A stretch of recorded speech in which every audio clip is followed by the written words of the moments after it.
India के बल्लेबाजी का और सिर्फ 4 रन ही हुए थे कि रोहित का विकेट गया था। उसके बाद कोहली, राहुल, कार्तिक का विकेट तो 50 के अंदर ही गिरा था। विकेट पे विकेट गिर रहा था और देश की धड़कनों को तेज कर रहा था, पर फिर भी हमें थोड़ा सुकून था क्योंकि माही अभी बाकी था। फिर पांड्या और पंत ने थोड़ा पारी को संभाला था, पर जैसे ही पंत आउट हुआ था तो माही 7 नंबर की जर्सी पहने ग्राउंड के अंदर आ रहा था। देख माही को हमने थोड़ी राहत की सांस ली और दिल से कहा कि डर मत, क्योंकि अब माही ने हाथ में बैट ली थी। 6 विकेट पे 100 का आंकड़ा पार हुआ था। जडेजा बैक ऑफ खेल रहा था क्योंकि उसे भी पता था कि अब नॉन स्ट्राइक एंड पे माही था।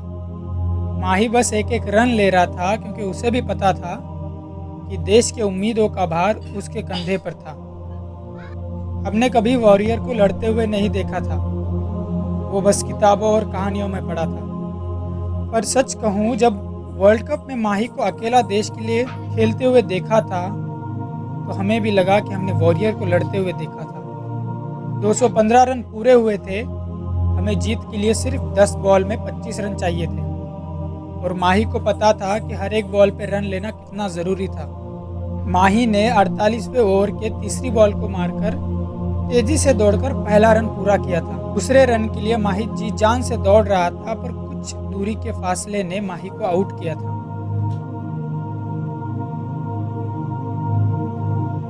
और ये एरा भी वही खत्म हुआ था जहां से शुरू हुआ था। जब आउट होकर माही लौट रहा था तो चेहरा उसका कुछ बोल नहीं रहा था, पर हमसे पूछो, अंदर से वो रो रहा था।